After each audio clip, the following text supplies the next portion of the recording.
Olá, sejam todos bem-vindos, bem-vindas a mais um episódio do podcast Café com FII. Eu sou Andrés Costa e hoje eu trago um convidado para falarmos sobre FII Infra. O convidado é Vitor Tâmega, eu espero ter pronunciado corretamente seu sobrenome, e ele é do gestor, do Rebif 11. Seja bem-vindo, Vitor, e se apresente para quem ainda não te conhece, e aí a gente adentra ao tema. André, muito obrigado pelo convite. Para mim, para Rio Bravo, é um prazer estar conversando com vocês e com a sua audiência. A gente acha que o momento é muito oportuno para falar de FII Infra, a gente vai aprofundar esse tema. O RBIF 11, também carinhosamente chamado como Rosbif no mercado, então é um produto que a gente já está trabalhando de forma bastante dedicada há quase 2 anos e meio. Eu que estou aqui no cockpit liderando toda a alocação do fundo, tanto os trades como as análises de crédito. Falar um pouquinho aqui de mim, eu estou na Rio Bravo há 5 anos, eu vim para cá justamente com esse mandato de desenvolver um produto de investimento em infraestrutura, o enfoque em crédito. Importante a gente lembrar que normalmente os projetos de infraestrutura, eles são bastante alavancados, o que não necessariamente é negativo. Se você tiver uma estrutura adequada, de longo prazo, contratos fortes, alocações de riscos adequadas, você consegue fazer grandes alocações. Então, a gente falar em crédito para a infraestrutura é bastante importante. A gente não pode pensar em infraestrutura sem pensar em financiamento de longo prazo. Então, eu vim aqui com esse mandato, eu tenho uma formação de quase 20 anos em finanças corporativas, eu estou no setor de infraestrutura desde 2010, eu já passei por consultorias, por desenvolvedores de projetos renováveis, já trabalhei bastante tempo em agência de rating, justamente dando notas independentes de crédito de projetos de infraestrutura e, como eu disse anteriormente, há 5 anos aqui na Rio Bravo com esse mandato de desenvolver esse produto, que hoje é o RBIF 11, o Rosbif. Interessante a sua trajetória. E eu não sabia desse apelido carinhoso, né? Então é Rosbif. Bom saber. Eu ouvi as pessoas falando nos nossos encontros aqui de infraestrutura, achei bastante curioso e enxerguei isso como uma forma carinhosa de apelidar o fundo. Sim, e é um marketing também interessante, né? Associar ele a um rosbife. Eu particularmente gosto bastante, tá? Vitor, você tem uma larga experiência, né, em relação a rating, mercados renováveis. E como é que você está enxergando, né, os FIINFRAs e como eles também acabam contribuindo para o desenvolvimento sustentável de infraestrutura do Brasil, especialmente nos setores como energias renováveis e até mesmo saneamento básico? É, eu acho que os FIINFRAs, eles vieram como uma tacada muito positiva para deslanchar o investimento em infraestrutura. Se você for olhar hoje, da onde que vem o dinheiro desses grandes projetos estruturantes, você vai ver que uma boa parte vem da gestão profissional de fundos especializados em crédito para infraestrutura. Se a gente for traçar um paralelo, para a gente entender um pouquinho mais profundamente, o investimento em infraestrutura no Brasil, ele é bastante deficitário, o que é um contrassenso porque a gente está numa geografia, num ambiente de negócios que é um dos mais promissores do mundo, não só agora, mas já há bastante tempo. E a gente tem visto, ao longo dos últimos anos, uma série de iniciativas micro e macroeconômicas que têm proporcionado um ambiente mais saudável para o investimento em infra. E uma delas foi justamente a criação da figura do FIINFRA, que é um antigo fundo 555, hoje 175, Fundo de Investimento Financeiro, que tem características de fundos abertos e também de fundos fechados listados, como os FIIs, que muita gente já conhece, bastante conhecido aqui para o público doméstico brasileiro de investimento. Inicialmente, os projetos de infraestrutura dependiam muito do crédito público, do crédito subsidiado, dos bancos de desenvolvimentos locais, muita dificuldade de fazer com dinheiro lá fora, por uma questão cambial. E a gente viu o advento das debêntures incentivadas em 2011, o que é bastante curioso, porque o foco foi sempre as pessoas físicas e, tradicionalmente no mundo, quem investe em infraestrutura são os grandes fundos soberanos, os grandes fundos de pensão. E só recentemente a gente teve algumas iniciativas de atração mais focalizadas nesse tipo de investidor, que são as debêntures de infraestrutura, né, que é o decreto 11.964, uma lei também mais recente que criou um mecanismo específico para esse tipo de bolso, né, por já ter a imunidade tributária, esses investidores institucionais, você colocou ali um incentivo para o emissor desses papéis. Então, quando a gente olha historicamente, o mercado de emissão de debêntures incentivadas, ele cresceu muito, assim, e isso exponenciou ali mais ou menos em 2018, 2019, daí com a pandemia ainda continuou firme, né, curiosamente, apesar de ter ficado um nível menor, e depois, ano após ano, né, até agora, em 2024, a gente vê esses recordes sendo batidos, passando aí, quando a gente pega janelas de 12 meses, acima de 11 bilhões de reais de novas emissões de debêntures incentivadas no mercado doméstico.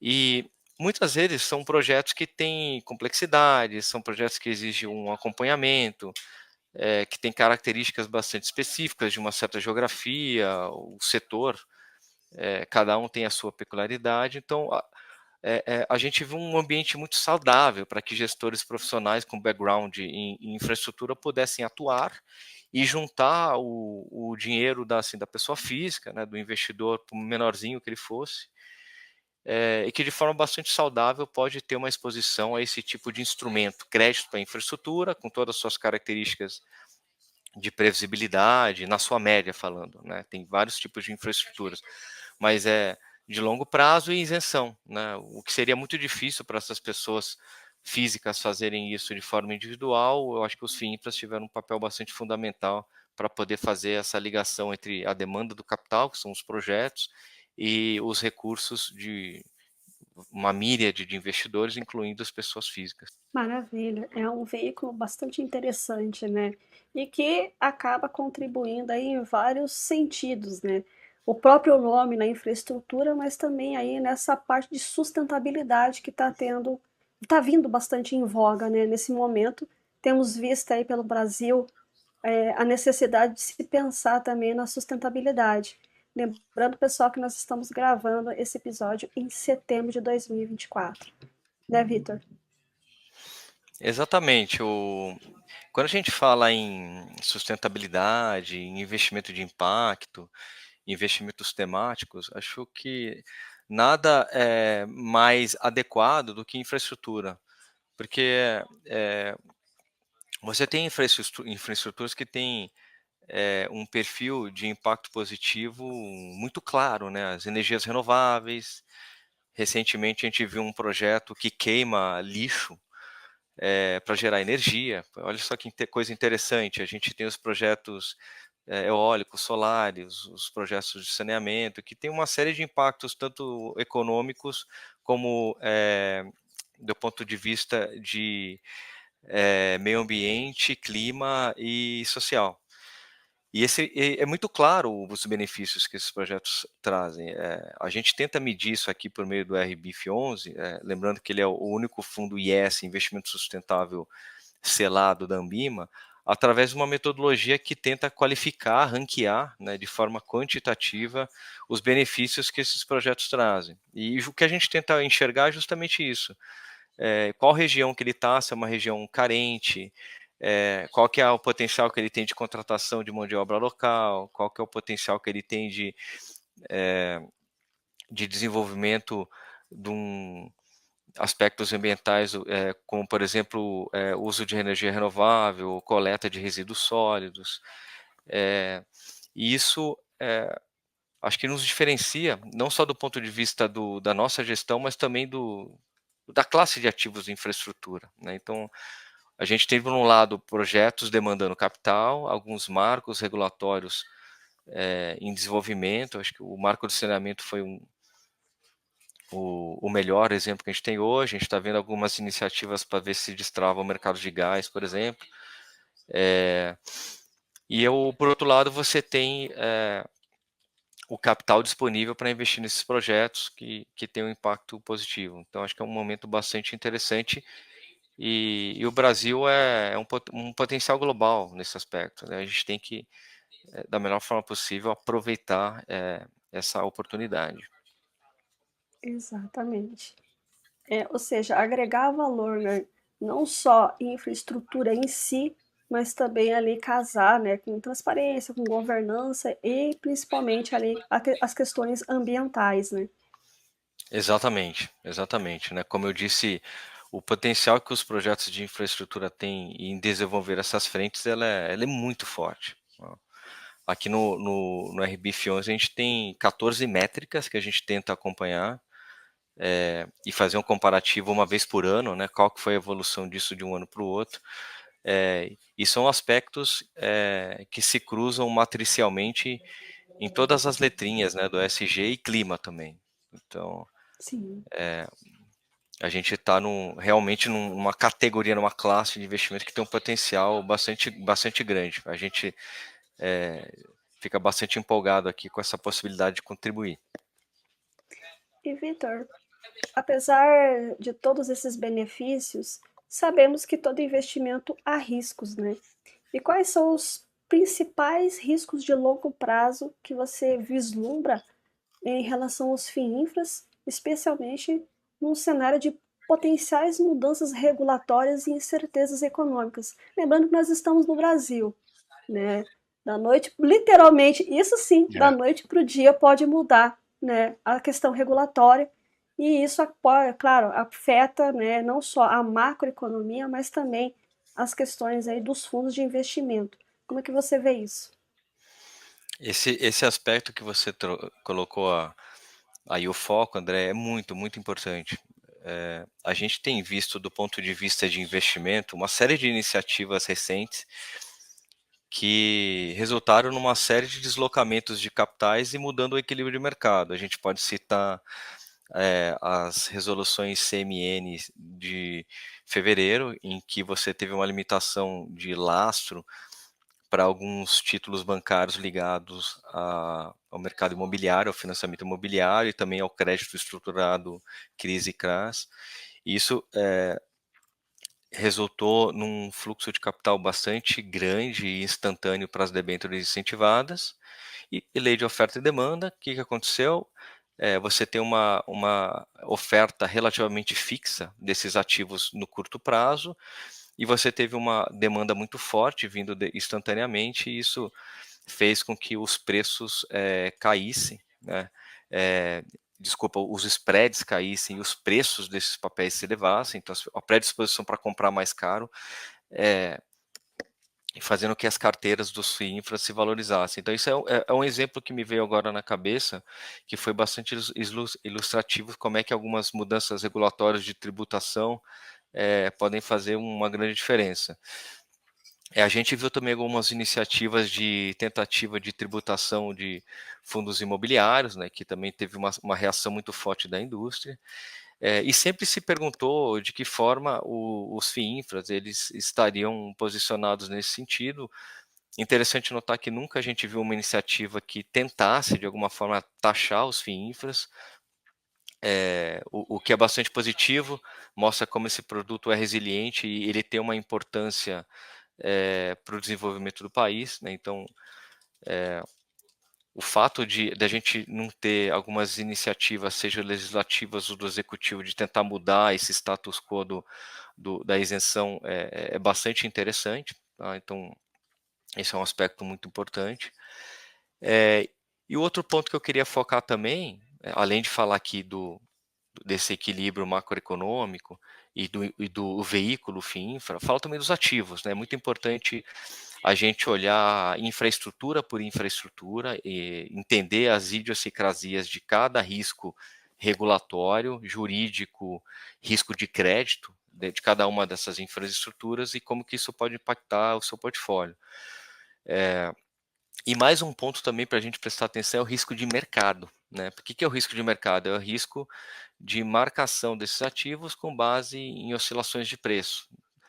O, o que a gente tem é que quanto mais longo esses ativos, e isso pode ser medido através de uma métrica chamada duration, que é basicamente o prazo médio descontado do prazo de vencimento do ativo.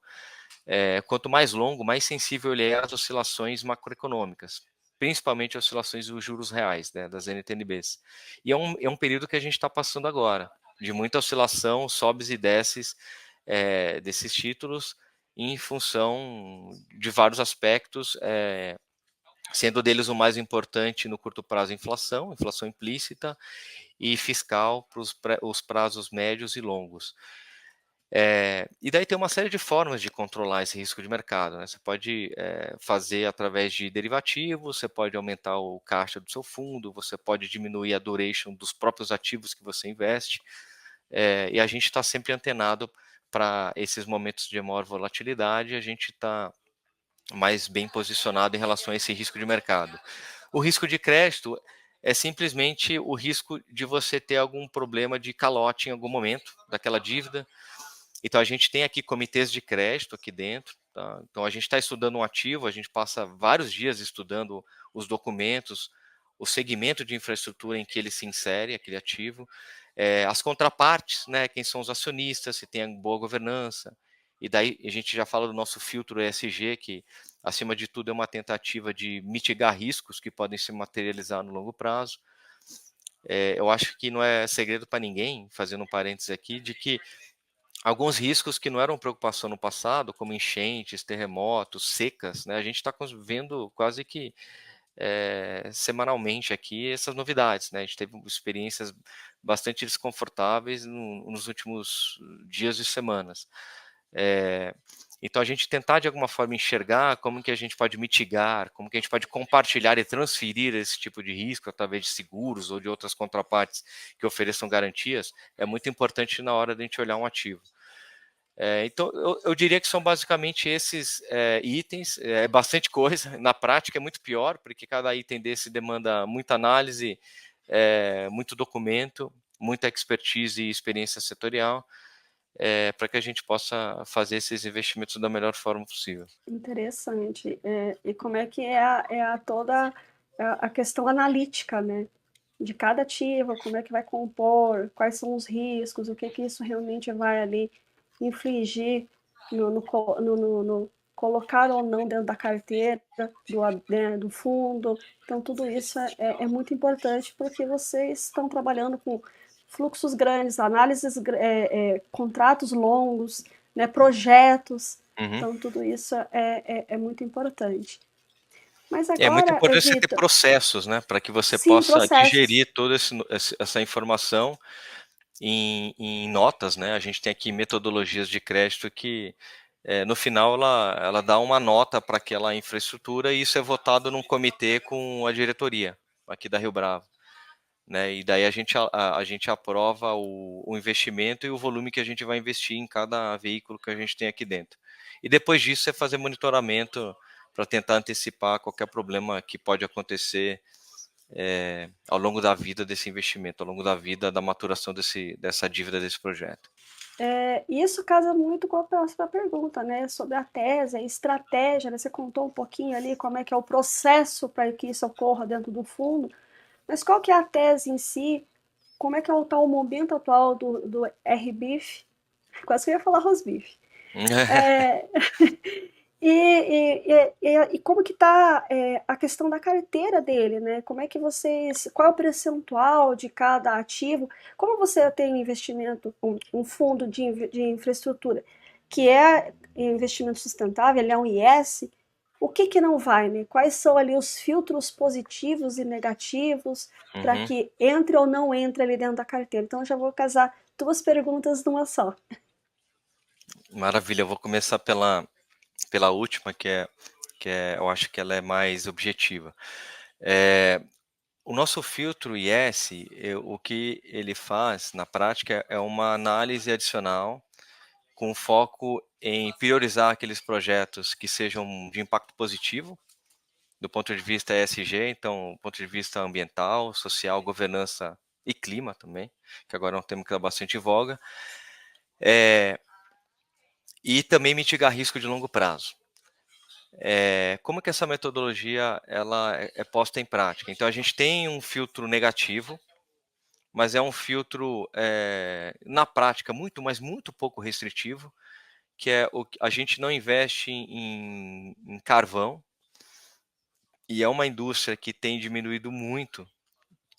Eu acho que assim, de ativo que a gente tem no mercado hoje, com alguma liquidez, a gente tem um único projeto, que é uma emissão de Pampa Sul. Então, nesse caso, eu teria restrição total de investimento nesse ativo. Eu também tenho restrição à exploração de petróleo puro e simples, lembrando que a gente pode investir em gás natural, até porque gás natural é um combustível de transição energética.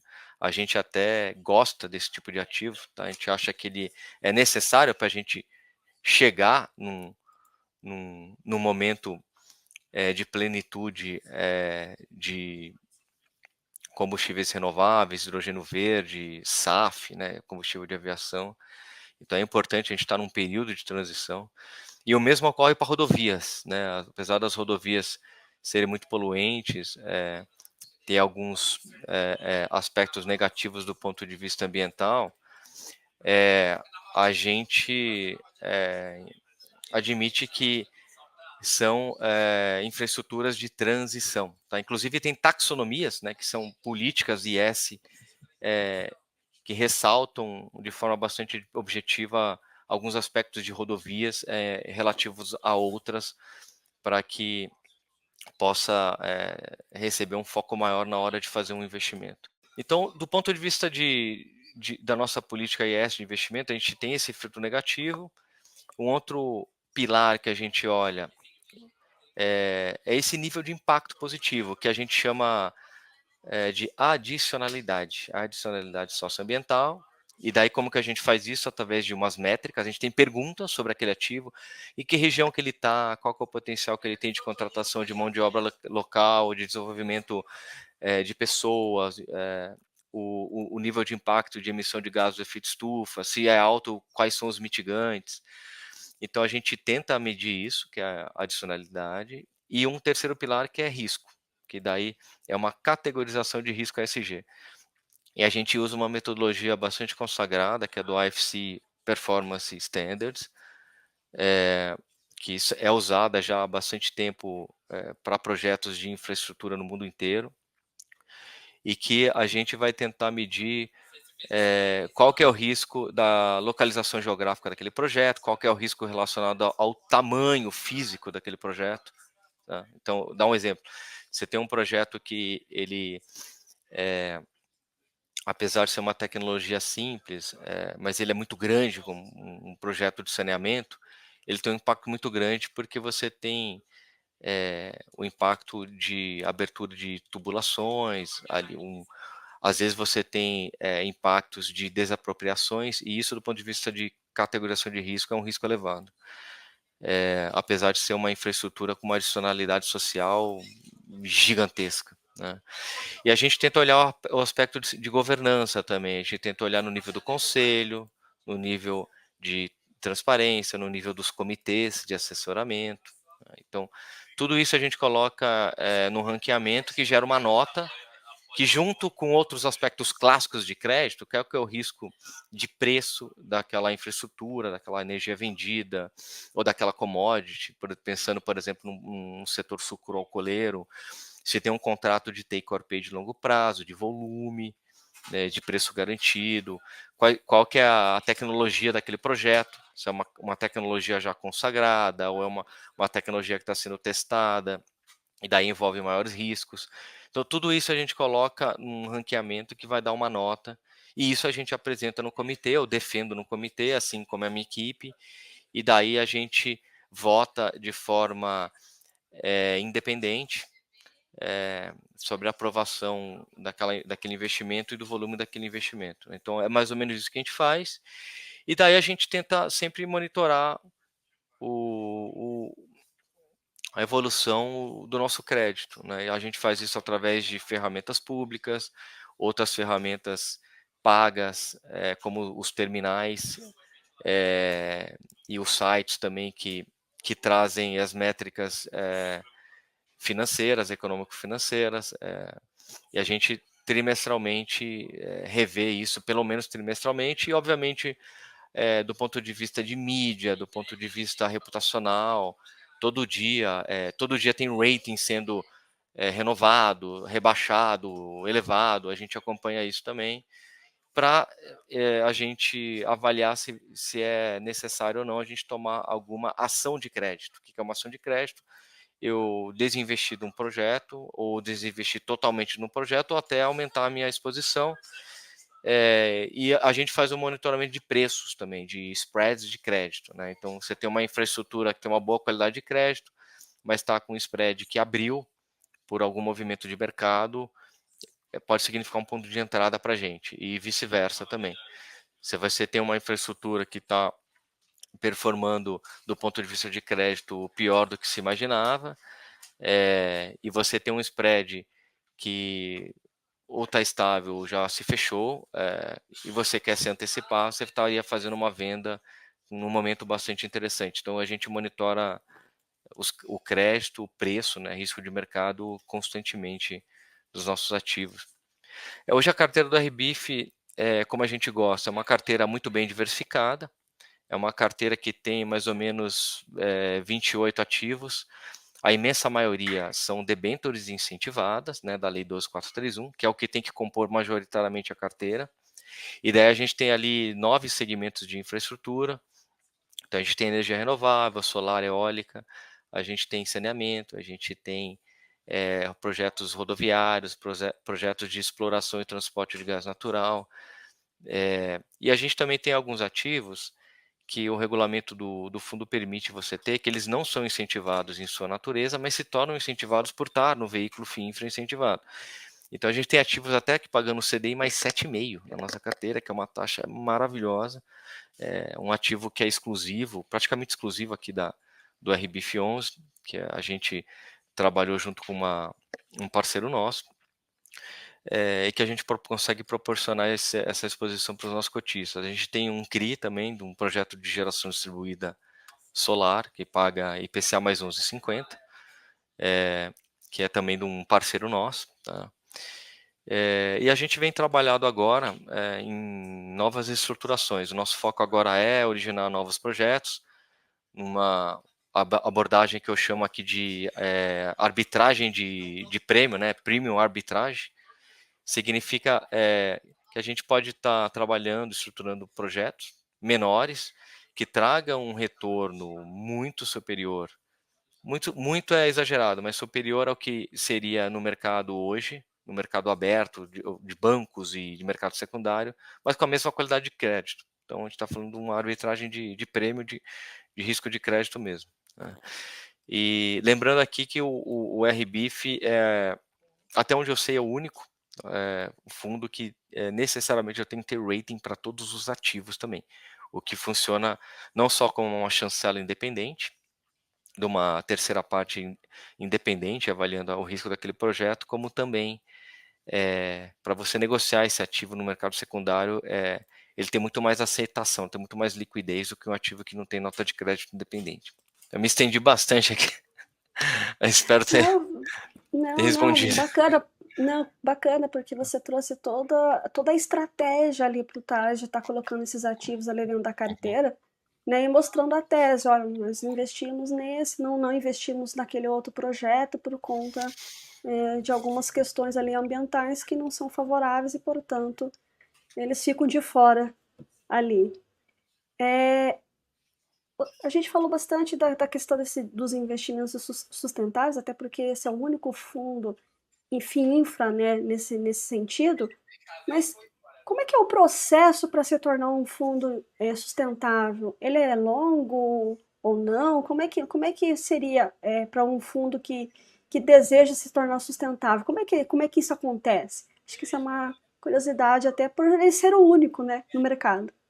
Claro, outra excelente pergunta, porque parece que é simplesmente um sufixo que você coloca ali no fundo, mas na verdade é um processo robusto e pesado, tá? Do ponto de vista de estruturação de um processo.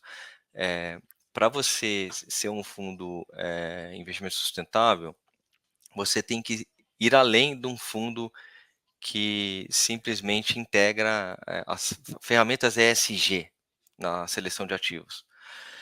Além de você usar ferramentas claras ESG através de uma política, você tem que ter como objetivo de investimento, tá? Tem que estar no regulamento que você é um fundo que busca investimento sustentável, e você tem que ter métricas de acompanhamento também, né? Então, não é simplesmente ter a política, investe e está tudo certo. Você tem que, de alguma forma, se esforçar para acompanhar a evolução desses KPIs, né, desses índices de tempos em tempos.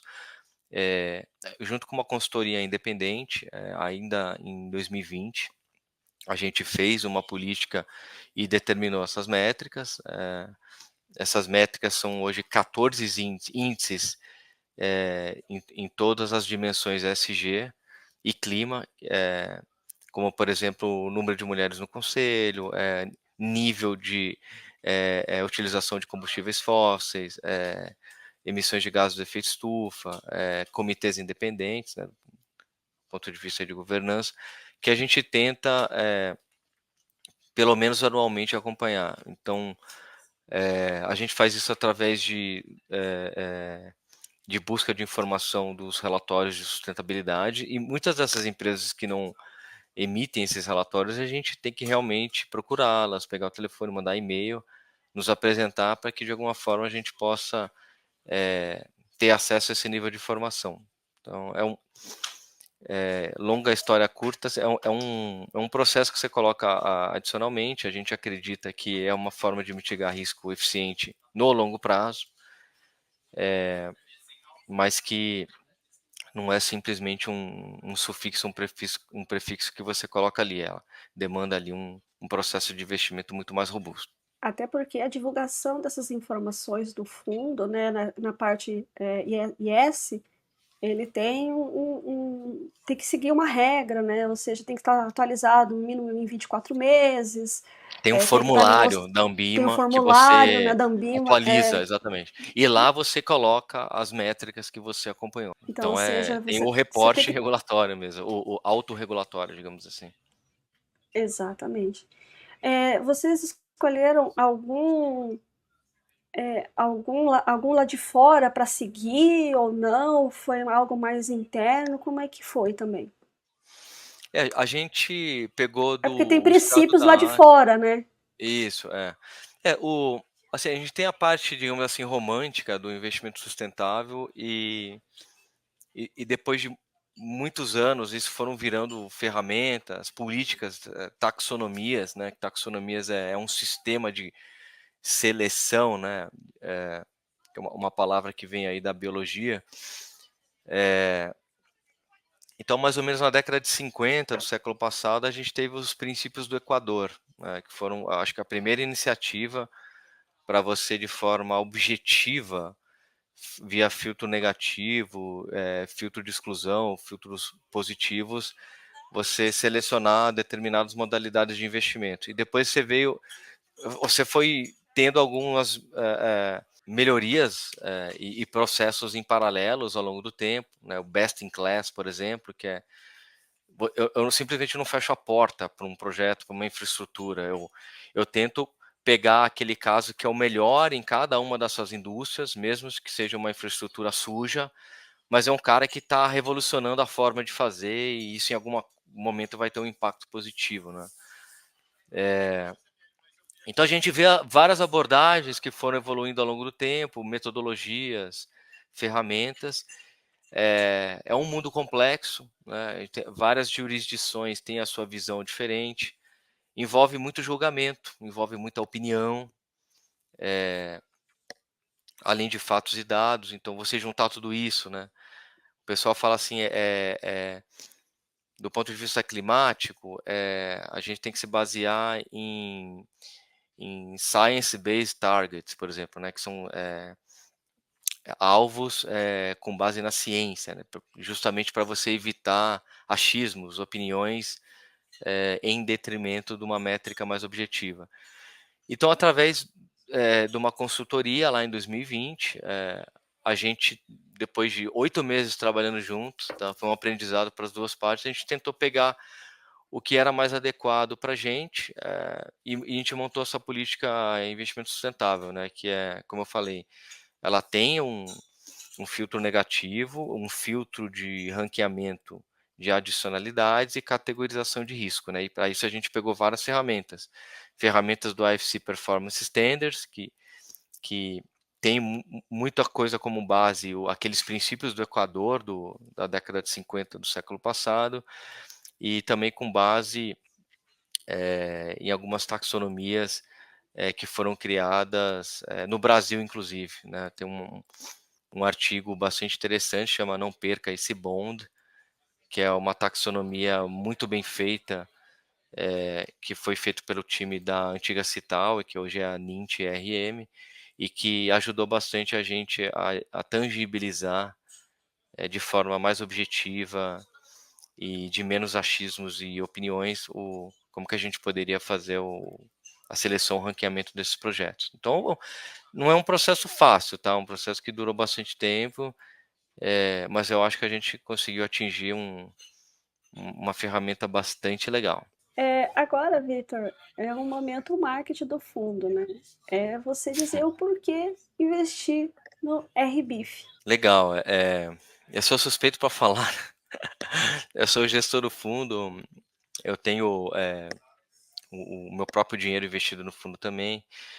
Eu diria assim, primeiro, investir em infraestrutura, eu acho que cabe para qualquer tipo de investidor, desde o mais sofisticado até o investidor mais simples, porque ele traz características que complementam outros tipos de investimento. Então, você fazer um mix de investimento em crédito para infra, junto com investimento em fundos imobiliários, em crédito estruturado para o agronegócio e para o mercado imobiliário, junto com ações e renda fixa corporativa, sempre vai ter portfólios que fazem sentido para você. Daí é realmente conversar com um profissional CFP, um profissional que seja especialista em alocação de portfólio, e daí depende muito dos seus objetivos, das suas restrições, da sua idade, do perfil de renda que você tem. Mas eu acho que qualquer tipo de investidor tem espaço para colocar mais ou menos FII Infra na sua carteira. O FII Infra traz isso de forma profissional, tá? É o que o RBIF faz. A gente tem aqui uma casa, a Rio Bravo, com 25 anos de história. Como um sócio fundador, a gente tem o Gustavo Franco, que foi um grande nome na criação e desenvolvimento, junto com seus colegas do Plano Real. Ele é o nosso estrategista-chefe. A gente tem mais de 70 funcionários na Rio Bravo, a gente é uma das maiores gestoras independentes do mundo, do Brasil. A gente tem uma área jurídica própria, a gente tem uma área de back-office, uma área de middle, uma área de riscos que estabelece uma governança muito bem definida de tudo que a gente faz. Eu não sigo fazendo as coisas simplesmente que eu quero, né? Eu tenho a minha experiência, eu trabalho para o melhor do fundo, mas eu tenho toda uma governança a seguir para fazer a aprovação e monitoramento desses investimentos, né? Isso é muito importante. E o RBIF, como eu falei, é o único fundo IS da categoria, o único fundo que exige rating independente para todos os ativos. A gente tem uma carteira diversificada, de vários segmentos de infraestrutura. A gente tem capacidade de auto-originação, a gente tem ativos auto-originados exclusivos dentro do fundo. O fundo hoje traz um carrego na sua carteira de IPCA mais 7,80, 7,90 líquido para o cotista, que é bastante interessante no momento atual. E se você olhar hoje a relação da cota patrimonial com a cota de mercado, você tem ali mais ou menos uns R$2 de diferença, positivo, né? Um preço na tela mais convidativo abaixo da cota patrimonial, né? Hoje O preço de tela está mais ou menos R$ 91 ali na B3 e a cota patrimonial está na casa dos seus R$ 93,70, né? Então você tem uma diferença aí de, na verdade, de 2,50, 2,70. E a gente tem uma sensibilidade que para cada real abaixo você tem mais ou menos 20 basis points de tira adicional, né? A nossa tabela de sensibilidade que a gente publica nos nossos relatórios. Então, eu convido as pessoas a olharem com carinho o RBIF 11 e julgando adequado para a carteira de vocês, pode ser uma boa pedida de investimento. Né? Fazendo todos os disclaimers aqui de que avalie se é o mais ideal para você, mas eu convido todos a nos conhecer. Vitor, me veio uma pergunta agora que eu acho que casa muito quando você falou que cabe no portfólio das pessoas, seja um investidor sofisticado, profissional, qualificado ou mesmo um investidor em geral. O FII Infra, ele funcionaria numa carteira quase como se fosse um hedge ou eu estou falando bobagem aqui? Funciona assim, tá, André? Quando a gente fala do risco de inflação, por exemplo, a gente está falando que tem características de hedge, porque os ativos, majoritariamente, que compõem a carteira do RBIF 11, ele é indexado ao IPCA. Então, vamos supor que o IPCA vai para 10% ao ano, o saldo dessa emissão, dessa debênture incentivada, ele vai aumentar nesse tamanho, tá? Nessa proporção. E como que isso significa em termos de hedge? Porque isso vira amortização. Como essas dívidas são amortizadas ao longo do tempo, quanto mais o saldo sobe, maior o volume em reais de amortização que vão sendo distribuídos ao longo do tempo. Né? Então, mesmo que você tenha uma taxa de juros fixa, por exemplo, um IPCA mais 8, se esse IPCA sair de 4,30, que a gente tem agora, últimos 12 meses mais ou menos, para 10, então a gente vai estar com uma TIR desse papel que ela passaria ali de 12, 13 para 18, 19, tá? Numa situação hipotética, né? Uma suposta situação que eu estou falando aqui. Então funciona assim como um hedge para a inflação, tá? Mais uma vez, gostaria de agradecer você por ter aceito o convite de estar vindo aqui falar conosco a respeito de FIINFRA, né? Expor aí o Rebif para o pessoal conhecer. Eu gostaria então que você deixasse as suas considerações finais e as mídias sociais para o pessoal que ficou com alguma dúvida. Não, eu quero conhecer um pouquinho mais a respeito, tem como me explicar como é que faz para encontrar? Maravilha. Primeiro, queria agradecer você, André, pela oportunidade. Para nós, aqui para o Vitor, gestor do RBIF 11 e para a Rio Bravo, é um prazer a gente estar falando sobre esse produto. Os nossos canais aqui de atendimento, a gente tem o ri@riobravo.com.br, a gente tem o nosso site também, o riobravo.com.br, lá você vai achar a página do fundo, e lá você vai encontrar todos os relatórios mensais e informações relevantes, regulatórias, que a gente divulga relativo ao fundo. Nas nossas redes sociais, a gente está no LinkedIn, a gente está no Instagram e nas outras mídias, então fiquem à vontade para nos procurar. E a gente fica à disposição aqui para falar outras vezes, né? A gente acha que o report e o follow-up com o mercado é importante e a gente fica à disposição. Maravilha. Teremos outras oportunidades aí, sempre que houver alguma modificação no fundo ou algo que seja interessante estar expondo para os investidores, né? Fique à vontade de estar aqui no canal. Muito obrigado, pode contar conosco. Pessoal, até o próximo episódio aí do podcast Café com Fio. Tchau, tchau. Tchau, tchau, Vitor. Valeu, gente. Até mais. Bons investimentos. Tchau, tchau.